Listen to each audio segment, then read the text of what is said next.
Hi everyone, my name's Pieta Valentine. I've written 2 books, The Resident's Voice from a Dementia Unit and The Resident's Rise from a Dementia Unit. So today's video is on men's fashion. Now I'd like to sort of say here initially that I'm not a fashionista, I'm a physiotherapist by background, so it's more about the fashionable aspect of being smart for the elderly, rather than, every year changing whatever it is they're wearing. Because actually, with elderly people, say mid-80s, 90s, most of them have had, had the same line of fashion or same line of clothing for probably most of their adult life, a lot of them. So it's that angle that we're going for, to try and align with that, what to do and what not to do from a practical perspective, bringing in the aspect of fashionable smart, let's say. Okay, so male fashion, men's fashion. So many men coming into the unit, they're fit, they're strong, they're well dressed, like if they're sporty, if they've been, hiking up the mountains and been a skier and, tramping in the mountains, hiking up the mountains, rock climbing, which many of the men in New Zealand are into. They're athletic and strong and they're really well dressed. I mean, there's a lot of sports gear here in New Zealand. Kathmandu is one line that really caters to really smart, colourful, trendy gear.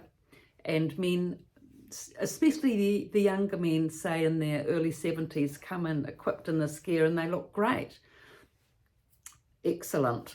And of course, you get the men with the more the late 80s, 90-year-old men who, like to wear the, conservative shirts, not ties, but shirts, business type shirts and slacks and plain shoes, and all that's fine.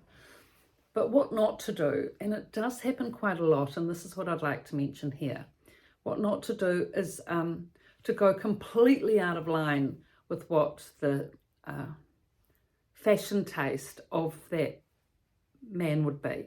So for example, one example of this that I'd like to mention is there was a man at the unit, tall, quite an elegant sort of a man. I mean, he had a bit of a difficult personality, but he was well dressed, well groomed, always shaved, haircut well. He'd actually had a shop in town selling jewelry and picture frames. So he was actually articulate when he first came in, and he was well presented and well spoken and courteous, definitely courteous, even though he had other problems. So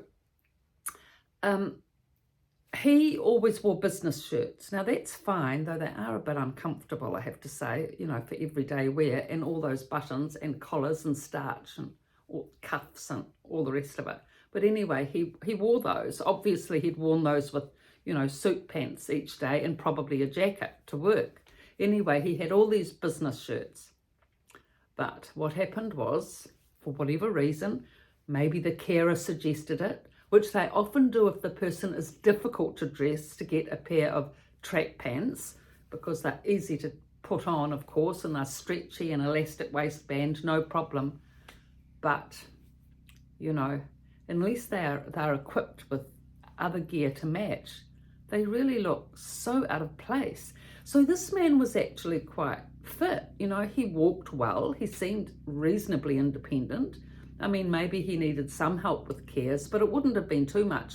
But for whatever reason, whether it was the carer or the family or whoever decided, he ended up wearing these really terrible, cheap warehouse track pants, grey track pants, too short, halfway up the calf because he was tall, elasticized around the waist, which he'd tuck his shirt into. Now, if he'd seen himself in the mirror, if he'd had a mirror, which he didn't have, as most don't, he would have seen, it looked terrible, a business shirt with grey, short, elasticized waist, cheap track pants, a good business shirt with cheap track pants. He had no idea, I'm sure, what he was wearing because he couldn't see himself. He was wearing a shirt, so he knew he was tidy there and could see himself in the bathroom mirror. Well, as he was tall and the mirrors you know, about 5'7" height. He could see from here up, say, because he was 6'1". So he probably thought he looked okay, not having seen himself in any mirror of any kind. So, you know, if it's going to be track pants, if it's difficult to dress Dad and, you know, track pants are needed, get a sweatshirt, a t-shirt, good quality t-shirt and a sweatshirt, a matching outfit at least, you know, so that it's all, the attire is in tune. You haven't got one upper half as a business carry on and the lower half is sort of casual at home on a Sunday when no one's there to see you type attire. So that there's a theme to it and it works and it's smart. Because there's lovely, you know, if you get a decent pair of track pants which actually work, you know, so at least they're down to the ankle if a man's tall, and you get a sweatshirt, a bit of colour maybe, or something on it, and a t-shirt underneath, you know, it's fine. And if the t-shirt, you know, goes down a bit over the track pants, you know, if you're tall and slim, and which this man was, big-shouldered, and it would look good. You know, not that expensive. From the warehouse, you can get matching 2 or 3 matching sets of sweatpants, or, you know, you can go up market a bit, not the warehouse, you can go somewhere else that's, you know, not too expensive to get the track pants and the sweatshirt all matching. I mean, a store girl will help you if you're not into fashion, you know, to get matching pieces, 2 or 3 outfits, because, you know, they have to go to the laundry and sometimes they go missing, etc, etc. But, you know, he may well have t-shirts at home anyway, or sweatshirts that he wears on the weekends that would go with the track pants. But just for one member of the family to sort out Dad's attire, you know, someone that's a bit more fashion conscious, that's got an eye for colour and shape and texture and comfort, you know, and knows what goes, maybe the son or something, you know, rather than the wife, I don't know. Someone will be around that can work out the wardrobe. Because there was another man at the unit, he was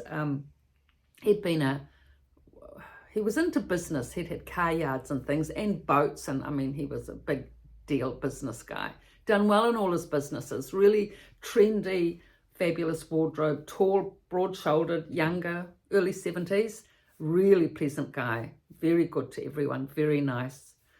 Bit of problems with speaking, but he was very kind to the women. And he was always well dressed, really well dressed. His outfits were, you know, top end, lovely checked shirts, but casual checked shirts, you know.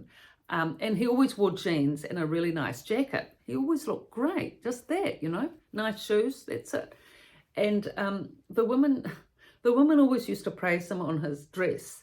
And the staff did too, because it was just really well set up. His wife actually said that she'd always made sure that he was well dressed, and she continued to do that when he came into the unit. I think most of us, I think she'd bought new outfits for him coming in, incredibly. It all looked practically brand new, all the gear, and he looked fabulous. And he was proud of his clothes, and that gave him that confidence and self-esteem, which sort of balanced out his difficulty with speech in part. He was aphasic, and sometimes he had difficulty getting his words out. And residents can ostracize people when they're, you know, their speech is sort of stuttery, which is, I know it's not good, but like any community, there's people there that criticize and ostracize. But because he looked so good and he had such good stature and a good wardrobe, he was and dapper. He didn't get the criticism that he would have got if he'd looked unkempt, for sure.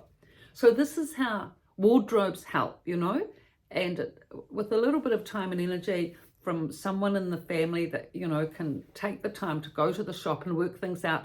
And if you can take your father to the shop, you know, and get a few outfits. So, you know, in the dressing room, you can work out what goes with what. It's, you know, if they're mobile and they're walking, you can easily take them. And that's by far the best thing. And it's not too difficult for them to put on t-shirts and sweaters, at least, is it? You know, in a changing room, jackets.